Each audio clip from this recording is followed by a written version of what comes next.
छत्रपती संभाजीनगर शहरातील जवाहरनगर पोलीस ठाण्याच्या हद्दीत इंदिरानगर भागात आंतरजातीय प्रेम विवाह केल्याच्या रागातून सासरा आणि चुलत भावाने मिळून जावयाचा खून केल्याची घटना समोर आली होती। सैराट चित्रपटाची पुनरावृत्ती या ठिकाणी झाली होती। या प्रकरणात तिन्ही आरोपी निष्पन्न झाले असून त्यांना अटक करण्यात आली आहे।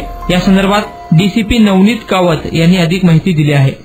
हा जो प्रकरण आहे त्यामध्ये आतापर्यंत आम्हाला 3 आरोपी निष्पन्न झालेले आहेत। त्यापैकी 2 आरोपी आमची कस्टडीमध्ये आहे। एक आरोपी तिन्ही आरोपीला आम्ही अटक केले होते।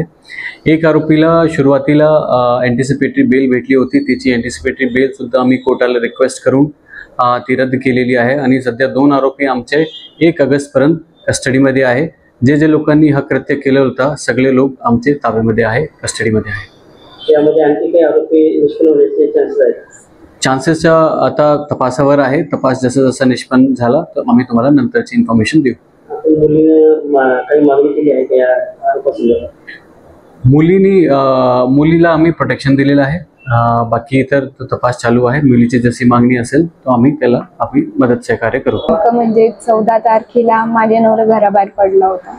त्याच्यानंतर अचानकच माहिती झालं की कोणी त्याला चाकून मारलंय वगैरे। ते माहिती झाल्याच्या नंतर आम्ही सगळे झाडाखाली गेलो बघायला की काय झालं काय नाही। चौकापर्यंत गेलो तर मला चौकापुढे कोणी जाऊ दिलं नाही। चौकापुढे कोणी जाऊ दिलं नाही। माझ्या नवऱ्याला रिक्षामध्ये टाकलं आणि डायरेक्ट घाटीमध्ये नेलं। त्याच्यामुळे आम्ही मागून घाटीत जायसाठी आम्ही निघलो आणि घाटीत गेलो। मग नंतर कळालं की त्यांच्यावर चाकूने वार वगैरे झालेले आणि कोणी मारले म्हणून असं त्यांनी सांगितलं की आप्पासाहेब कीर्तिशाईंनी त्याच्यावर वार केले म्हणून। आता तुझी काय मागणी आहे किंवा कोणी केलं हे कसं माहिती पडतं?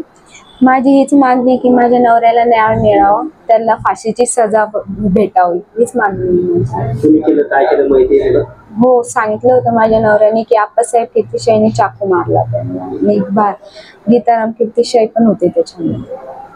तुझी मागणी काय आहे? माझी मागणी हीच आहे की त्यांना फाशीची शिक्षा झाली पाहिजे। काय नाव आहे तुझं? माझं नाव विद्या आमिष सावंत।